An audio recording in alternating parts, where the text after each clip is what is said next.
This is It Was a Thing on TV.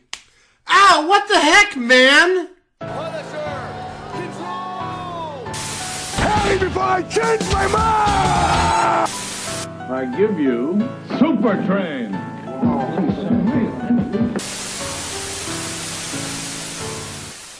Episode 350. Yay.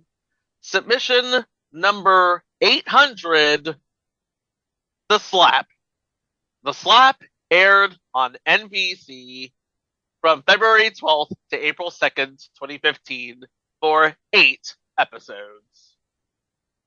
And now here's this weirdly out of place jazz theme for some reason. Australian author Christos Soikas wrote a landmark novel presented through the viewpoints of 8 individual characters and focusing on their reactions after a man controversially reprimands his friend's son by slapping him during a social gathering. The Slap, the novel, won the Commonwealth Writers' Prize in 2009 and was adapted into 2 miniseries. The first miniseries aired on ABC Australia in 2011 and featured Jonathan LaPaglia and Melissa George, both renowned Australian thespians who have been on American productions from one time or another. Seeing the success of this miniseries, Universal and NBC commissioned an American version of the show. Developed by John Robin Baltz and Walter F. Parks, known for many things, including Men in Black, Minority Report, and being a 2-time Pulitzer Prize finalist. The American version pretty much follows the line of both the novel and the Australian miniseries. Instead of it being in Melbourne, however, it took place in New York City. New York City! Because that's where all of American TV shows take place. We have a same birthday party, same couple, same friends, same loud Greek family, and the same guy getting slapped. So here's the basic synopsis. Hector is a public servant, husband, and father, and valued friend on the cusp of his 40th birthday. His beautiful and intelligent wife, Aisha, is planning his birthday party filled with friends and his very boisterous Greek family. Sounds like the making of a great day, right? You would think. As Hector tries to navigate family politics, awkward friendships, and the young woman he's dangerously captivated by, the built-up tension explodes when Hector's hot-headed cousin Harry slaps another couple's misbehaving child, which stops the party dead in its tracks. Everybody's understandably stunned, and the party ends with the child's parents vowing legal action. But what the hosts and the guests don't know is that this moment ignites a chain of events that uncovers long-buried secrets within this group of friends and family, and vigorously challenge the core values of everyone involved. Now, let's be clear here. This show deals with a serious subject. But let's be quite honest. All anyone remembers this show for is just the slap, and that's it. Yeah, it's pretty much all anybody ever remembers, because it's pretty much all anybody showed of this series. Now, I remember when they showed the trailer for this. And I just remember the way it was edited. I remember thinking to myself, this is so stupid. This is the stupidest show. Who would want to watch 8 episodes of this? And little did I know that in like a decade from now, I'd be like, oh crap, now I gotta watch this. Guys, I actually paid money to watch all 8 episodes of this. You paid the $13 for the season on Prime Video. No, I paid the $17 on iTunes for it. I didn't realize it was $13 on Prime Video. Yeah, we usually save this bit for the end of the show, but this show is available in its entirety for $13 on Prime Video. Yeah, and I could have saved that $4. Yeah, but as we've established on this show, you hate money. Yeah, but I also wanted to save $4. I get that. This show basically has no guest stars. Everybody appears through the entire series, which lends more credence to the argument that it was always meant to be a miniseries instead of it being a series that was canceled after 8 episodes. Or if you're like living in the 1980s, you could use the old school term novel for television. Novel for television. That's how they used to describe some miniseries back in the day. Like The Winds of War was described as a novel for television. Yeah, and weren't ABC weekend specials children's novels for television? Something like that. Yeah, okay. And it should be mentioned that the original Australian series, it was a miniseries and it lasted 8 episodes. And I really don't want to spoil anything, but if you look at the episode guides for the Australian series versus the American series, they all have the same episode titles. Yeah, because they follow the point of view of each character in that particular episode. No, I get that, but it's almost like an exact carbon copy of the Australian series. And the novel. Don't forget the novel. Well, then the novel too, by extension, absolutely. But it's like, okay, why did NBC go to all this trouble if they're just going to basically do the Australian version? Why don't they just borrow or rent or whatever the Australian version? Save a lot of money in production. True. All right, so let's go over this family and these friends. Playing the role of Deputy Commissioner Hector Apostolou, and again, I do apologize for butchering these Greek pronunciations. Peter Sarsgaard, who is in Dead Man Walking in 1995. He's basically a veteran of the independent film circuit. Let's not forget he was in Garden State with Zach Braff and Natalie Portman. Mm-hmm. And hold on a second. Do you know who played his mother in Garden State, Peter Sarsgaard? Who? Jean Smart. Have you ever seen Garden State, Chico? I've never seen Garden State. Okay. Do you know who plays Jean Smart's boyfriend from medieval times in Garden State? Are you ready for this? Go ahead. Sheldon from The Big Bang Theory. Jim Parsons. Yes! Also, let's remember, Peter Sarsgaard did have a little popularity at one time. He hosted an episode of Saturday Night Live. Oh, yes. The very famous Skarsgård sketch.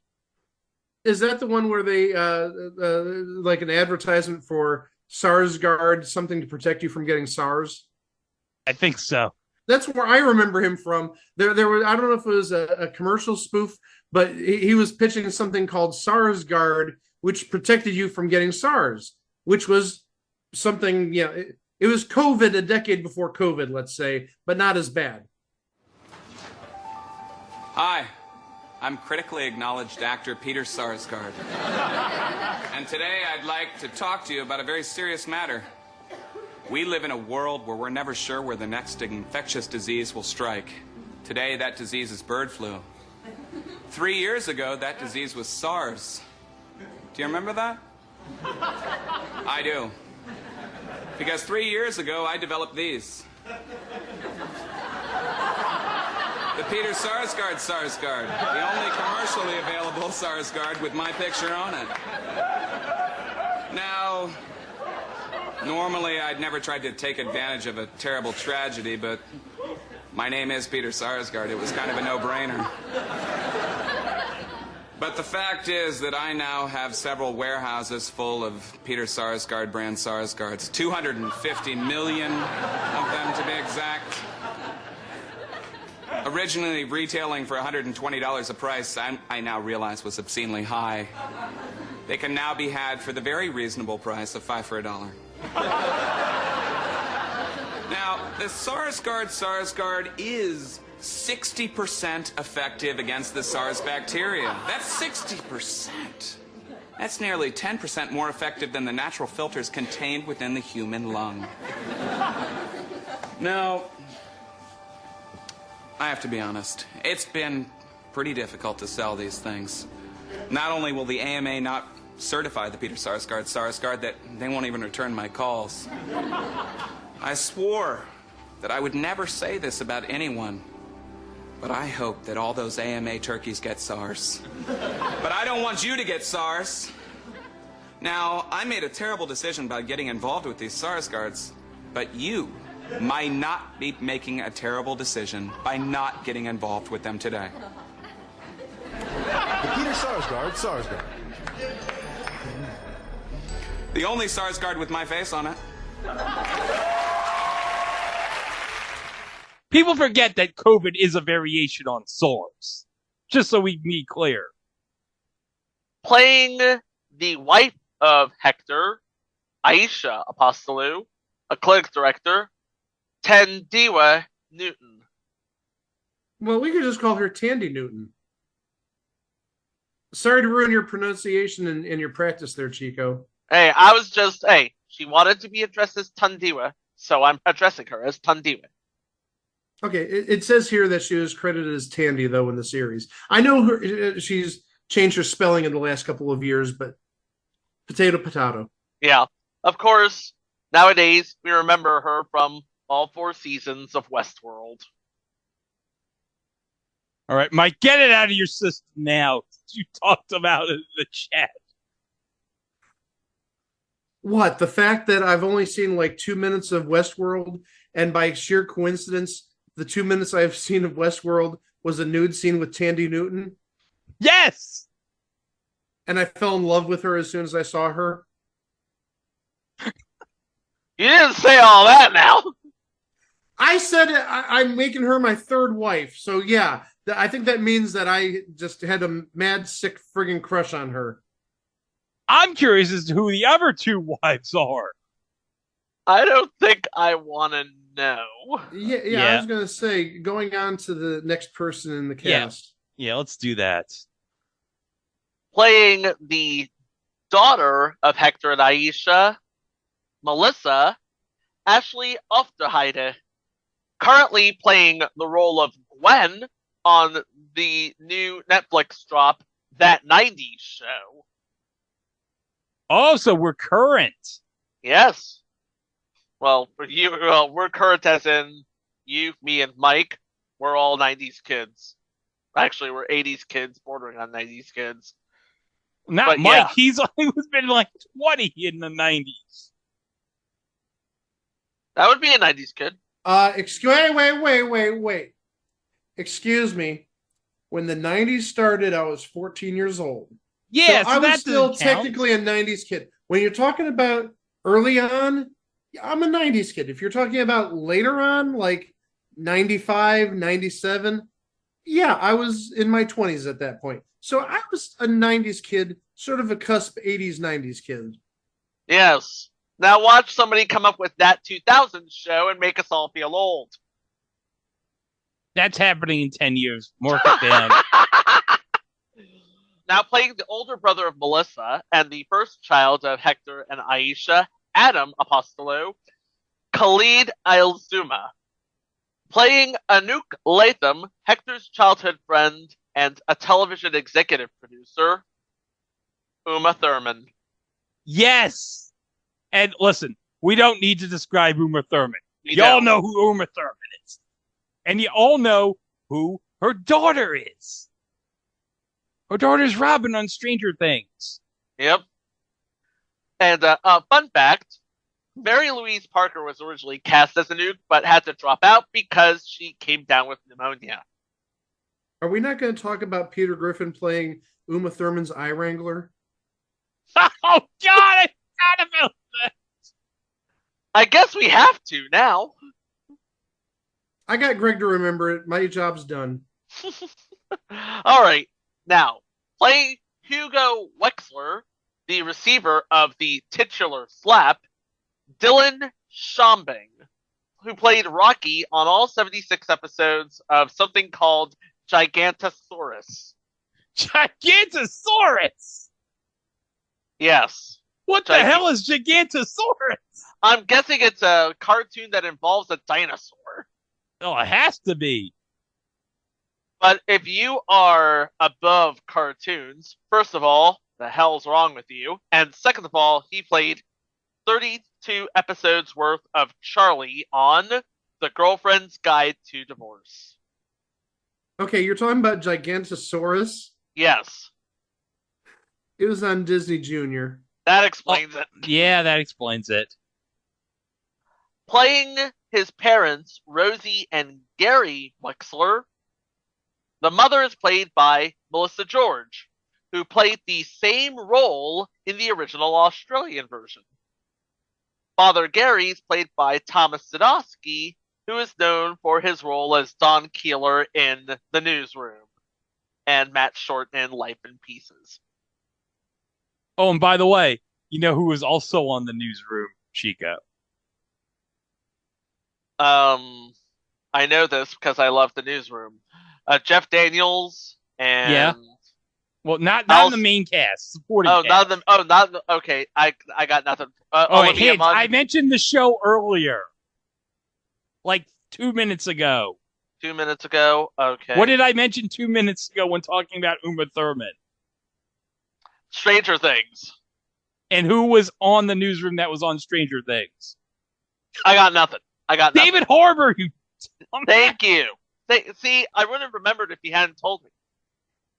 Anthology of Lost Television, ladies and gentlemen. Anyway, then we go to Harry Apostolo, Hector's cousin, a rare auto dealer, and the deliverer of the titular slap. Oh, yes. And playing the role of Harry, Zachary Quinto. That's right. And you know what that means? Spock, he slapped the shit out of a kid. You'll never see Ethan Peck slap the shit out of a kid. No. Zachary Quinto, he slapped the shit out of a kid on the slap. That's a Strange New Worlds reference, kids. Harry's wife, Sandy Apostolo, is played by Marin Ireland, who's basically a theater actress. And in the role of Harry's preteen son, Rocco Apostolou, Owen Tanzer. This is basically his only role in a lasting series. He was in a couple more movies, but that was it. Next, playing Manolis Apostolou, Hector's father, Brian Cox. Oh, yes, Brian Cox. And of course, we can't mention Brian Cox without talking about Succession. Yep. New season coming soon. And also, because we got a new season of Succession coming up, you know what that means. We're going to have an excuse to talk about Alan Ruck. Be on the lookout for that, my friends. That's right. Hey, two shows in a row with a Ferris Bueller reference. There you go. Playing his wife, Kula Apostolou, Maria Tucci. She was in 6 episodes of Law & Order as a recurring character. And that was pretty much it as far as television is concerned. And as Harry's attorney, Thanasis Korkulis, Michael Nori. That's right. Flashdance, baby. But also, we're going to talk about him in future entry, Downtown. Mm-hmm. Oh, hold on a second. One more thing about Michael Nuri. He was in the 1990 Captain America movie. Do you remember the 1990 Captain America? I do remember this. Yeah, Matt Salinger as Cap. Yeah, I remember him. Oh, it was terrible. It was horrible. Thank God they got Chris Evans 21 years later. And also as Connie, the babysitter who watches Hector and Aisha's children, Mackenzie Lee, who is known for being that girl from That Thing, but nowadays you can see her in all 7 episodes of season 2 of Gotham.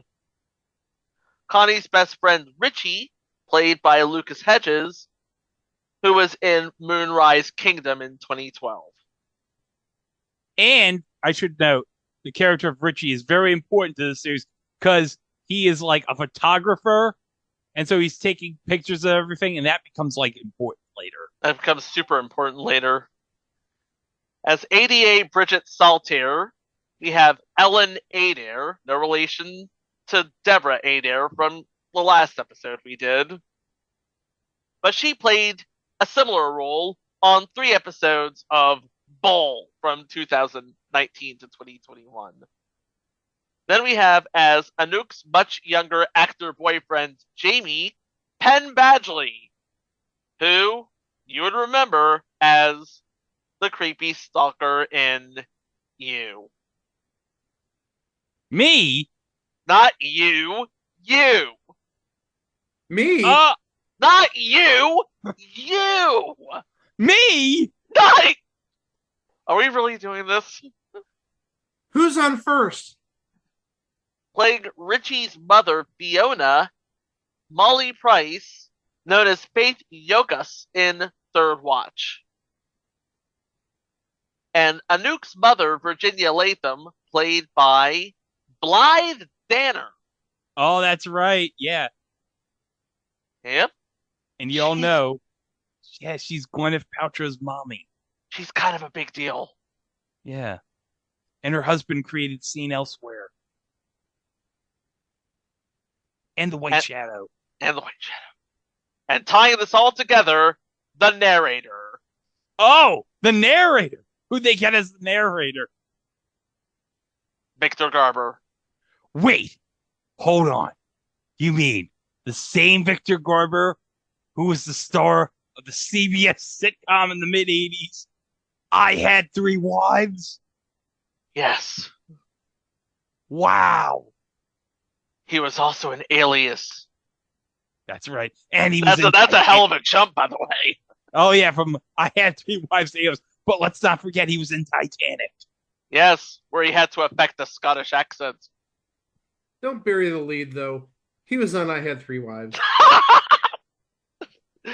Okay, so now that you know all of the players, we're going to go through the entire story, all 8 points of view, all 8 episodes. Okay, good. All right, y'all ready? Yeah. Episode 1, Hector. On his 40th birthday, Hector, an assistant deputy commissioner, struggles with getting older, advancement at his job, and his attraction to his teenage babysitter, Connie, who works at his wife's medical clinic. During his birthday party with family and friends, his cousin Harry slaps Hugo, another couple's out-of-control child, for misbehaving, causing an impact on everyone's lives moving forward. Now, let me be clear here. The reason that Harry slaps Hugo is because he will not put down the wiffle ball bat down. And it's not just like a normal wiffle ball bat. No, he's playing wiffle ball with a normal baseball bat, which is stupid. Why would you do that? Why would you do that? And he's just being a complete jerk. So he just slaps him for being a jerk. I don't condone violence toward anyone, especially if it's a stranger slapping another stranger's kid. But you have to understand the whole dramatics that ensues. Not hilarity, dramatics ensues. Yes. Because there's a reason why he does it. And in his point of view, he's just being a jerk. So it's like, you gotta behave yourself. Slap. Now this was told through Hector's point of view. Yes. Episode 2. Harry. 2 NYPD detectives speak to Hector about an investigation regarding the incident with Harry. Harry confronts Sandy and tries to ask if she spoke with Hector in secret, which she denies. Hector and Harry pay Gary and Rosie a visit in hopes that things go well, but the mediation goes sour, and after Harry storms off, Rosie calls the police. Rocco gets into a fight with a teammate from his basketball team. Rocco explains to Harry that he needed to stand up for himself, to which Harry replies that learning how to be assertive with control is something that the two need to learn. The NYPD detectives meet up with Harry and let him know that charges were pressed and that he will be arraigned in criminal court. Hector learns of Harry's arrest and goes to the court where he learns that Rosie accused Harry of assaulting the family by throwing a chair. Bail is posted and Harry confides to Hector that this matter will be fought. So we go from slapping to hitting him with a chair? What is this, the Geraldo show? I was thinking, what is this, Monday Night Raw? What is this, Town Talk with George Newman? Lesbian Nazi hookers abducted by UFOs and forced into weight loss programs. All this week on Town Talk. One thing I want to add about this episode, and actually 3 other episodes, so half of the 8 total episodes, this was directed by Ken Olin, who you might remember from 30-something. Yes, quite the director in his own right. Episode 3. Anouk. Anouk, Aisha, and Rosie discuss Harry's arrest. Rosie is happy about it, but Anouk suggests she drop the lawsuit. Rosie insinuates that Anouk is saying this because she doesn't have children, which causes Anouk to visit her mother, Virginia. After seeing Jamie perform at a nightclub, Anouk vomits in the bathroom and realizes she's pregnant. Uh-oh! Greg put a certain amount of enthusiasm into that one. That was one of his better uh-ohs. Yeah. At dinner with Virginia, Anouk and Jamie learn that she is selling Anouk's home in order to move to Scotland, which upsets Anouk. The next day, Anouk breaks up with Jamie and contemplates having an abortion. Aisha tries to talk her out of it. Anouk learns Virginia has brain cancer and plans to visit a treatment center in Edinburgh, hence her plans to move to Scotland. Anouk confirms her pregnancy to Virginia and reconciles with Jamie. So, to review, Hector just saw his cousin at his birthday party slap a kid. And Harry defends himself from a trumped up charge of hitting somebody with a folding chair. And now Anouk is pregnant, and her mother has brain cancer, which she's seeking treatment for in Scotland. This is completely bad insane. We're not even halfway through the show, kids. Episode 4. Manolis. Manolis is disturbed by the events going on with his family and tries to resolve the situation. Rosie, Gary, and Aisha meet with the district attorney, who bluntly tells them that they don't have a case unless they can prove Harry has a longer history of being violent. Aisha looks very upset and stops talking.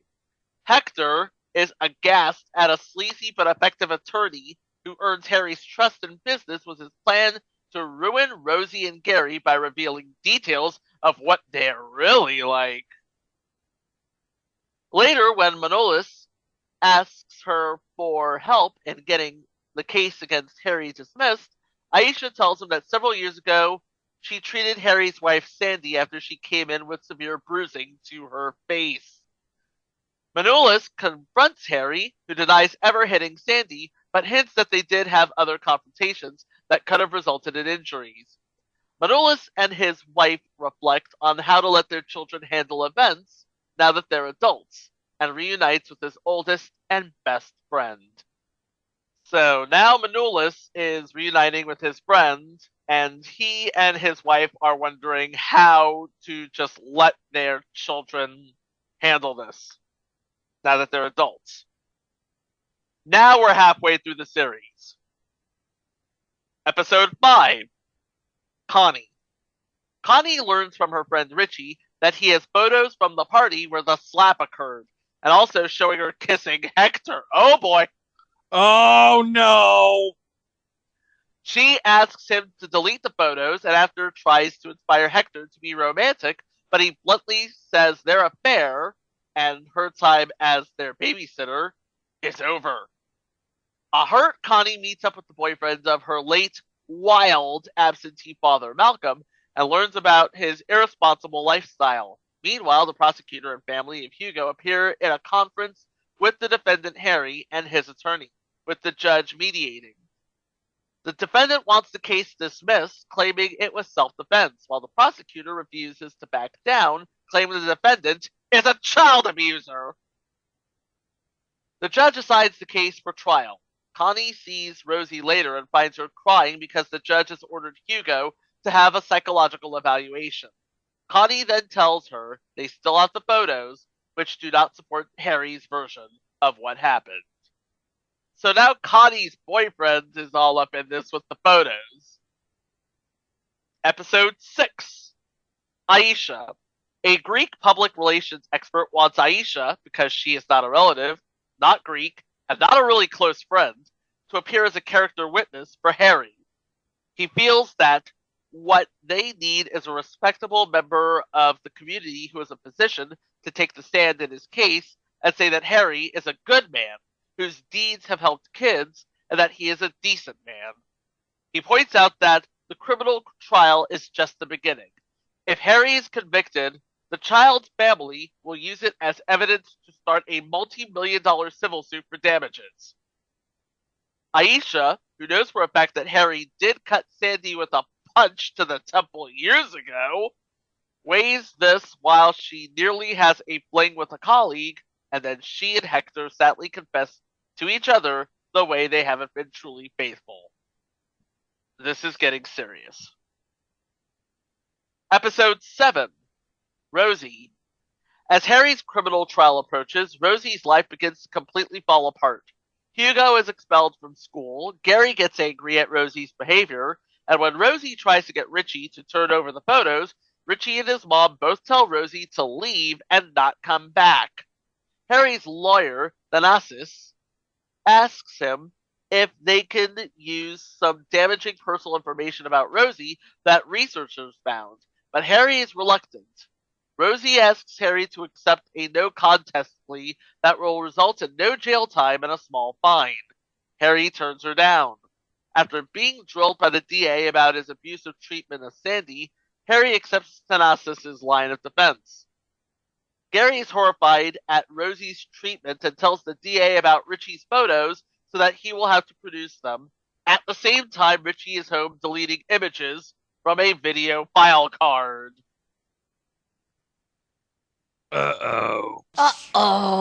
it all comes to a head with episode 8, Richie.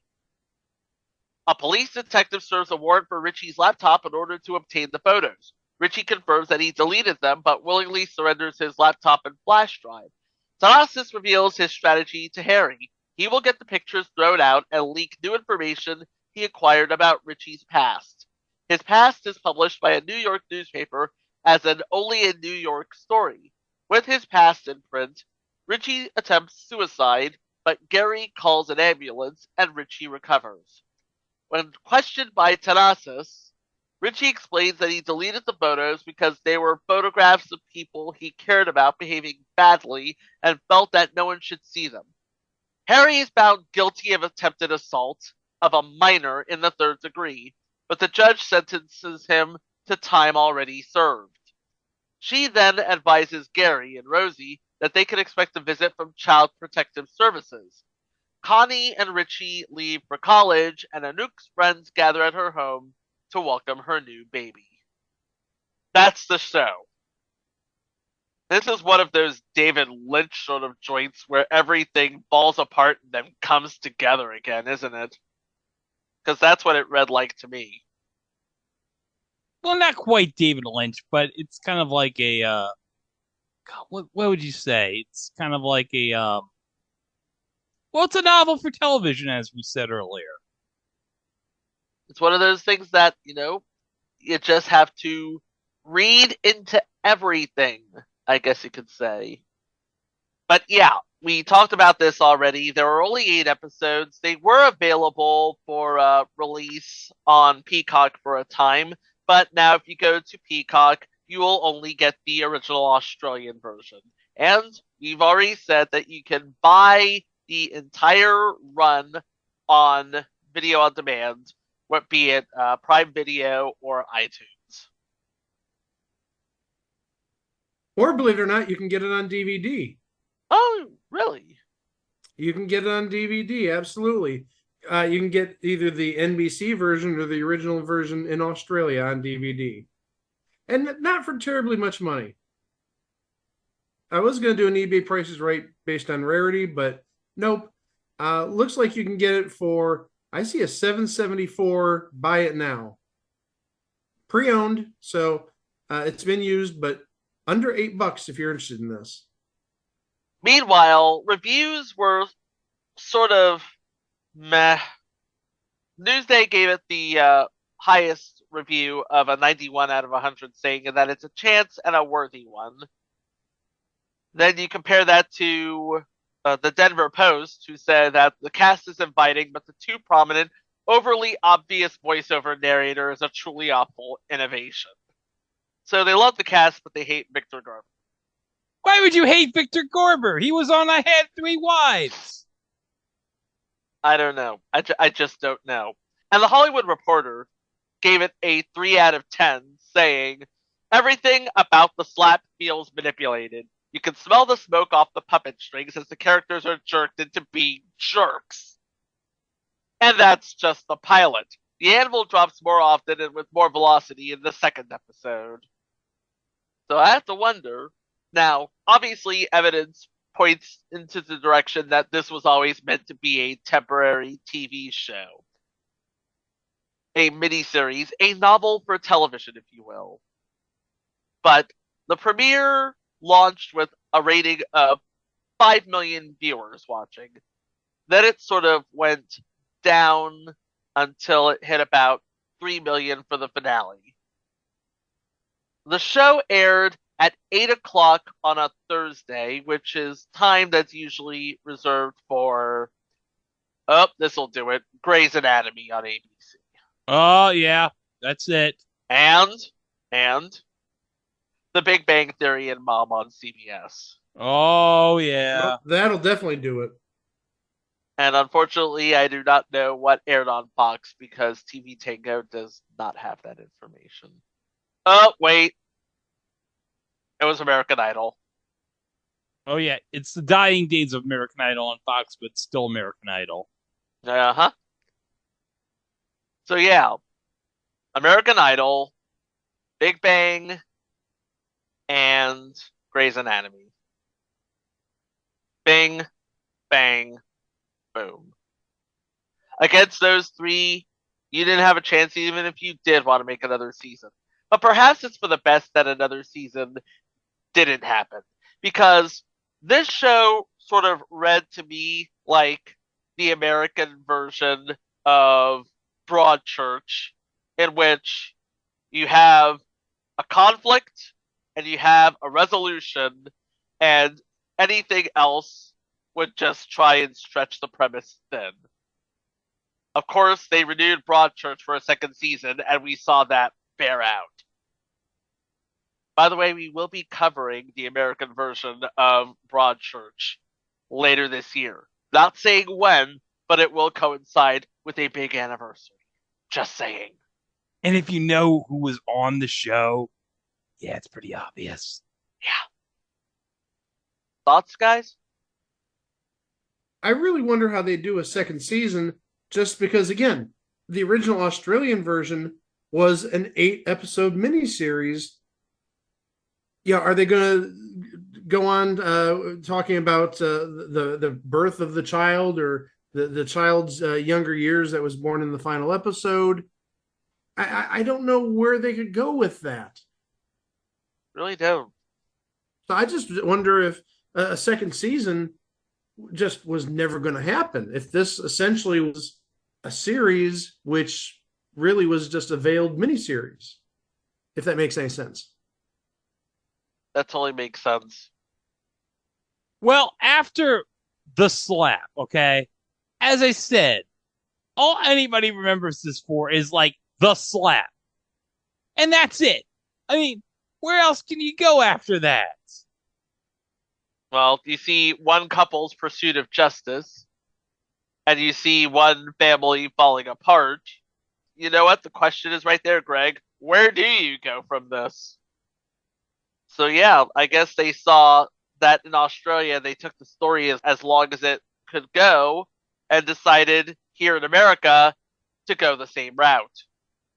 This would sort of set the table for other novels for television to come out.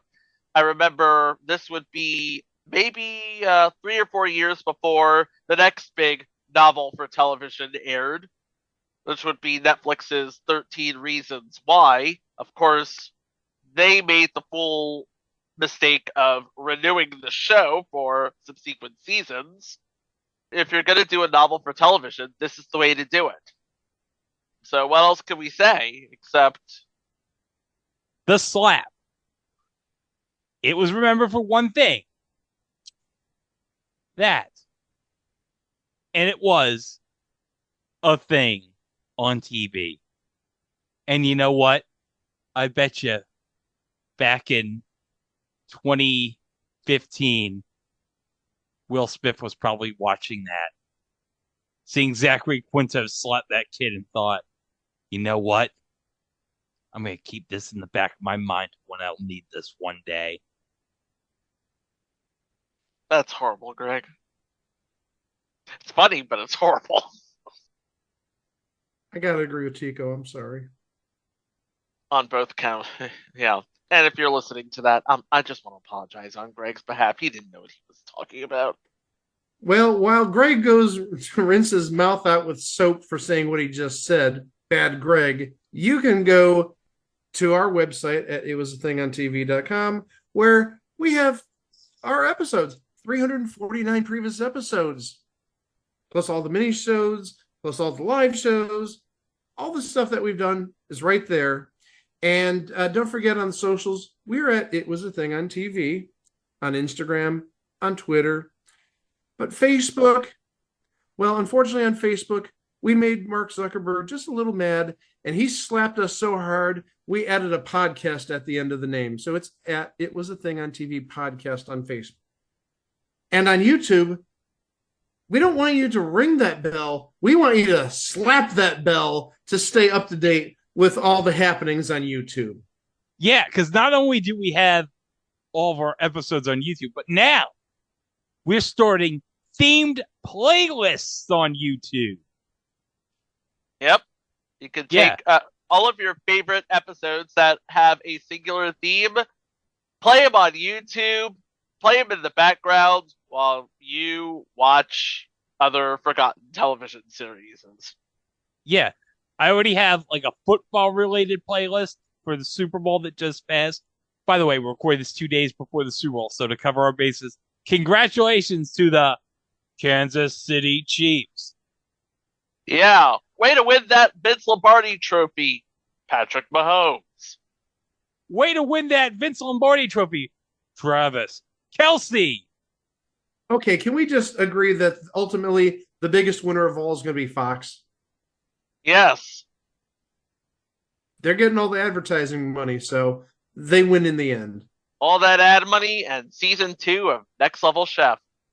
But before we get to next week, Hold on. Before we go on for next week, can I just say Next Level Chef? That's basically Finders Keepers with cooking and Gordon Ramsay. I was thinking more along the lines of Funhouse, but yes. But it's in a giant house. Yes. Okay, now next week. Okay, next week we have, for our very first time, we are paying tribute to Black History Month with 2 episodes, both of which are legendary in the African American television diaspora. But before that, we have one more mini-set. What happens when you have a gold dollar coin that you want to get the word out of? Who you gonna call? You're gonna call the father of our country, of course, George Washington. But Yeah. who's gonna voice George Washington? Who is? Okay. Oh. You get Batman. I'm Batman. I'm Batman. But you'll find out more about that later on It Was a Thing on TV. Thanks for listening. For Chico, for Mike, I'm Greg. Thank you for all 350 episodes, and we'll see you for the next 350. Rah!